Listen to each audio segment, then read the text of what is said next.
हे दोस्तों, आज मैं आपके साथ एक मेमोरी गेम खेलूंगा जिससे पता चलेगा कि आप अभी अपनी मेमोरी का कितने अच्छे से यूज कर रहे हो या कितना आप उसे यूटिलाइज कर पा रहे हो। गेम बड़ा ही सिंपल है। मैं आपको 10 अलग अलग वर्ड्स बोलूंगा, आपको वो अच्छे से सुनने हैं और उन्हें याद रखने हैं, बस। सो अगर आप रेडी हो तो let's begin. Pencil, stamp, rainbow, carpet, Apple,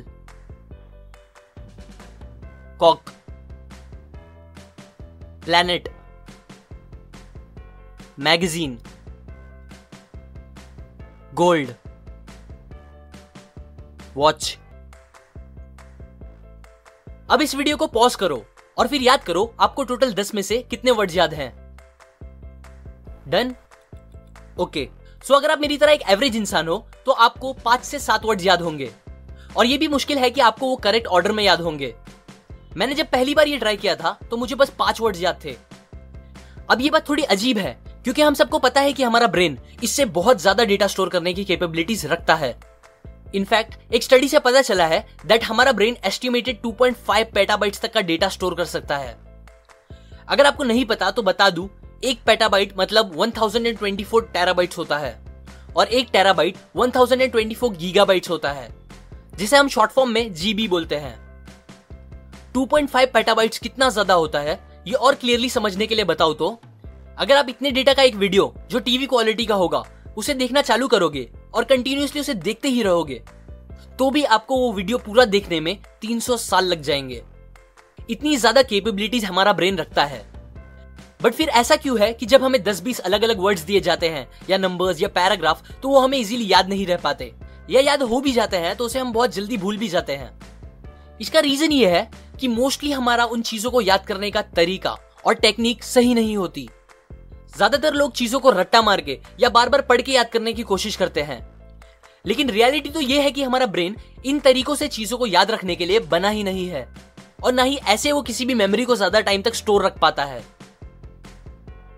Domenico O'Brien 8 times world memory champion रह चुके हैं, लेकिन इसलिए नहीं कि वो बहुत स्मार्ट थे बचपन से या बहुत इंटेलिजेंट थे।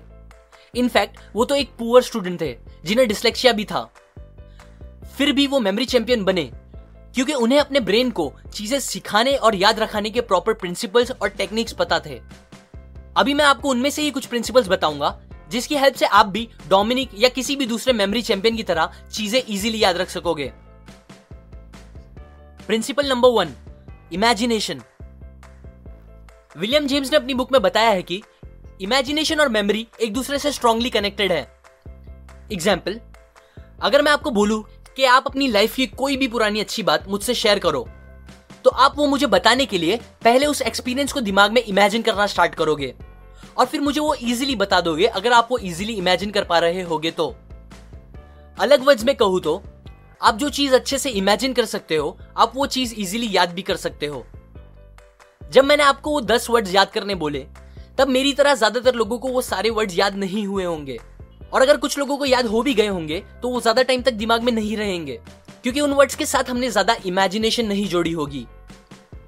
मतलब जब मैंने ये वर्ड बोला एप्पल, तब अगर आप इमेजिन करके विजुअलाइज करते एक लाल कलर का बड़ा सा एप्पल जिसे आपने अपने हाथ में पकड़ा है, जिसे खाने के बाद आपको उसका टेस्ट बहुत मीठा लगा और उसकी खुशबू भी बहुत अच्छी थी, तो ऐसा इमेजिन करने से बहुत ज्यादा चांस हो जाते कि आपको एप्पल ये वर्ड अच्छे से दिमाग में बैठ जाता। अभी अगर आपने नोटिस किया हो तो मैंने एप्पल को इमेजिन करने के लिए अलग अलग ह्यूमन सेंसेस को पिक्चर में लाया, जैसे कि वो कैसा दिख रहा था, उसकी स्मेल, उसका टेस्ट एक्सेट्रा। ऐसा मैंने इसीलिए किया क्योंकि इमेजिनेशन करते टाइम आप अपने 5 सेंसेस में से जितने ज्यादा सेंसेस को इमेजिनेशन में डालोगे उतना ज्यादा चांसेस हो जाएगा कि आपको वो वर्ड या वो बात याद रहेगी।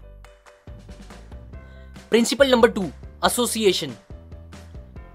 यहां एसोसिएशन मतलब कोई भी एक चीज का दूसरी चीज से कनेक्शन होना, या एटलीस्ट हमें लगना कि वो 2 चीज एक दूसरे से कनेक्टेड है।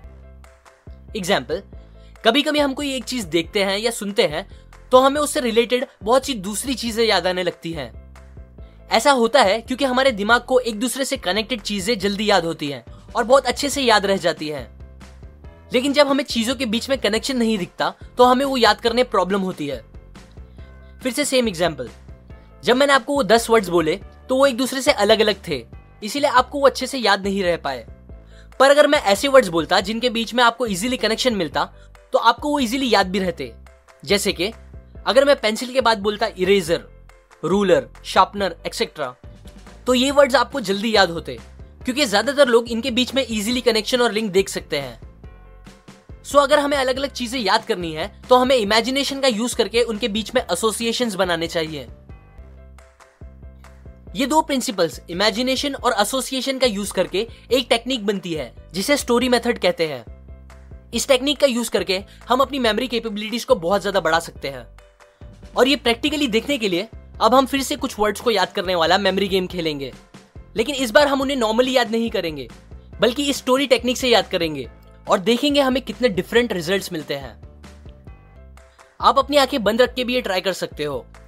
बस जैसे जैसे मैं वर्ड्स और स्टोरी बोलते जाऊं आप उसे एकदम अच्छे से इमेजिन करते रहना। So let's begin. Cycle. Imagine करो आप एक लाइट ग्रीन कलर की साइकिल चलाते हुए कहीं जा रहे हो।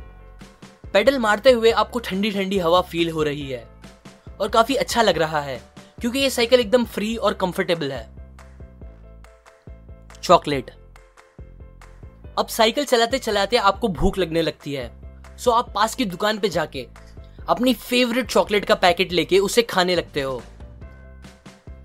गिटार। चॉकलेट खाते खाते आपको एक आवाज सुनाई देने लगती है।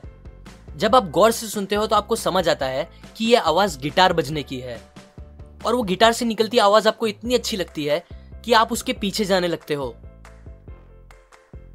सोल्जर। जब आप उस गिटार बजाने वाले के पास पहुंचते हो तो आप देखते हो कि वो आदमी एक सोल्जर है जो काफी लंबा और स्ट्रांग दिख रहा है और वो हंस के आपको देखने लगता है। सूटकेस। फिर जब आप उस सोल्जर के पैर के पास देखते हो तो आपको एक पुराना सा सूटकेस रखा हुआ दिखता है जिसमें लोग पैसे डाल के जा रहे होते हैं।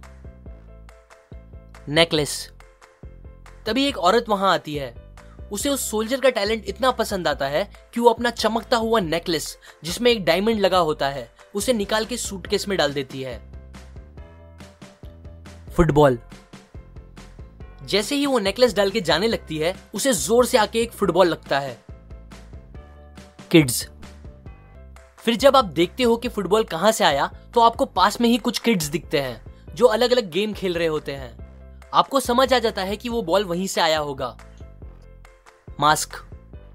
फिर जब आप सब बच्चों को अच्छे से देखने लगते हो तो आपको उनमें से एक बच्चा बहुत अलग दिखता है। अब वो अलग दिखता है क्योंकि उसने अपने चेहरे पे एक व्हाइट कलर का मास्क पहना होता है। ये मास्क आपको अच्छा लगता है दिखने में, सो आप उस बच्चे के पास जाने लगते हो। रोज। उस व्हाइट कलर के मास्क पे आपको रेड कलर का कुछ दिखने लगता है। फिर जैसे जैसे आप बच्चे के पास जाने लगते हो तो आपको रोज की खुशबू आने लगती है क्योंकि उस बच्चे के मास्क पे एक रेड कलर का रोज लगा होता है। स्टेपलर। जब आप उस बच्चे के एकदम पास पहुंच जाते हो तो आप देखते हो कि उस बच्चे ने उस रोज को खूब सारे स्टेपलर पिन मार के मास्क से चिपकाए होते हैं। रोड। फिर वो बच्चा मस्ती करते हुए भागने लगता है और एक गाड़ियों से भरे रोड की तरफ जाने लगता है। टोमेटो। भागते हुए अचानक उसका पैर एक टोमेटो पे आ जाता है जिसकी वजह से वो स्लिप होके गिर जाता है। रॉकेट। गिरने के बाद जब वो आसमान में देखता है तो उसे एक जलता हुआ बड़ा सा रॉकेट ऊपर जाता हुआ दिखता है। दिवाली। फिर वो रॉकेट जोर से आवाज के साथ फूटता है और आसमान में अलग अलग कलर्स के साथ हैप्पी दिवाली लिख के बन जाता है। The end. अब वापस वीडियो को पॉज करो और देखो आपको टोटल कितने वर्ड्स याद हैं। अब सारे वर्ड्स प्रॉपरली बताने के लिए आपको पूरी कहानी स्टार्टिंग से रिक्रिएट करनी होगी दिमाग में। इस बार मैंने आपको 10 नहीं बल्कि 14 वर्ड्स बोले और अगर आपने अच्छे से स्टोरी को इमेजिन किया होगा तो आपको 10 से लेकर पूरे 14 वर्ड्स भी याद हो गए होंगे और वो भी करेक्ट ऑर्डर में। नीचे कमेंट करके अपने दोनों टाइम के स्कोर मुझे बताएं। अब ये स्टोरी मेरी इमेजिनेशन थी, इसलिए हो भी सकता है कि आपको वो सारे वर्ड्स एकदम इजीली याद ना हो पाए हो, लेकिन अगर आप खुद से अपनी इमेजिनेशन के साथ स्टोरी बनाओगे तो ये टेक्निक और बेटर काम करेगी। और स्टोरी आप कैसे भी बना सकते हो। बस जितना हो सके उतना ज्यादा आप अपने अलग अलग सेंसेस को इमेजिनेशन में इन्वॉल्व करना और चीजों के बीच में थोड़ा सा तो लॉजिकल एसोसिएशन रखना। ये बस एक टेक्निक थी जो मेमोरी चैंपियंस यूज करते हैं। अगर आपको और दूसरी टेक्निक सीखनी है तो आप मुझे कमेंट सेक्शन में जरूर बताएं। ये प्रिंसिपल और ये एक टेक्निक मैंने आपको you can have an amazing memory by Dominic O'Brien से बताई है। इस बुक में और भी टेक्निक्स और प्रिंसिपल्स है जो आपकी मेमोरी को बढ़ाने के लिए आपकी हेल्प करेगा। अगर आप वो सब सीखना चाहते हो तो आप डिस्क्रिप्शन में दिए गए लिंक से जाके ये बुक खरीद सकते हो। लाइक करें अगर आपको ये प्रिंसिपल्स काम के लगे, अपने स्कोर और व्यूज कमेंट करें, सपोर्ट करें मेरे चैनल को इस वीडियो को शेयर करके अपने फ्रेंड्स एंड फैमिली के साथ, सब्सक्राइब करें। मैं और ऐसी काम की बातें आपके साथ शेयर करता रहूंगा, यूजुअली हर week. And finally, thanks for watching.